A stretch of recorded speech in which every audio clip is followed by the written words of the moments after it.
കാര്യം പറയാനാണ് വന്നത്. എനിക്ക് ഉണ്ടായ അനുഭവമാണ് ഞാൻ പറയുന്നത്. ഇപ്പോൾ എനിക്ക് കുറച്ചല്ല ഒരു 2-3 ആഴ്ച കൊണ്ട് ജോലിയില്ല. അപ്പോൾ കയ്യിൽ ക്യാഷൊന്നുമില്ല. അങ്ങനെ വേറെ ആൾക്ക് ക്യാഷ് ചോദിച്ചു. 2-3 തവണ ചോദിച്ചു, വേറെ തന്നെ. പിന്നെ ഒരു ദിവസം വിളിച്ചു, എടുത്തില്ല. പിന്നെ ഇങ്ങോട്ട് വിളിച്ചു, എന്തിനാണ് വിളിച്ചതെന്ന് പറഞ്ഞു. ഇന്നാൾ ചോദിച്ചു ക്യാഷ് ഉണ്ടോ, ഞാൻ 15-ാം തീയതി തിരിച്ചു തരാം, അങ്ങനെയൊക്കെ പറഞ്ഞു. അപ്പോൾ അടുത്ത വാക്ക് ചോദിച്ചു, നീ എന്താ അവിടെ കൊണ്ട് ഏൽപ്പിച്ചിട്ടുണ്ടോ എന്ന് ചോദിച്ചു. എൻ്റെ കയ്യിലേക്ക് കൊണ്ട് ഏൽപ്പിച്ചിട്ടുണ്ടോ പൈസ, നിനക്ക് തരാൻ നീ ചോദിക്കുമ്പോൾ എന്ന് ചോദിച്ചു.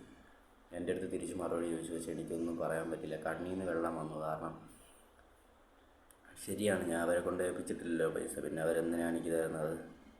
അതാണ് പറയുന്നത്. എന്തിനും നമുക്കെന്ത് ആവശ്യമുണ്ടെങ്കിലും നമുക്കൊരു വില കിട്ടണമെങ്കിൽ പോലും കയ്യിൽ ക്യാഷ് ഉണ്ടെങ്കിലേ പറ്റത്തുള്ളൂ. ക്യാഷ് ഇല്ലെങ്കിൽ നമുക്കൊരു വിലയും കാണത്തില്ല. വീട്ടിലും വില കാണത്തില്ല, നാട്ടിലും വില കാണത്തില്ല, ഒരു വിലയും കാണത്തില്ല. അപ്പോൾ കയ്യിൽ ക്യാഷ് വേണം. ഓക്കെ. അപ്പോൾ നിങ്ങളും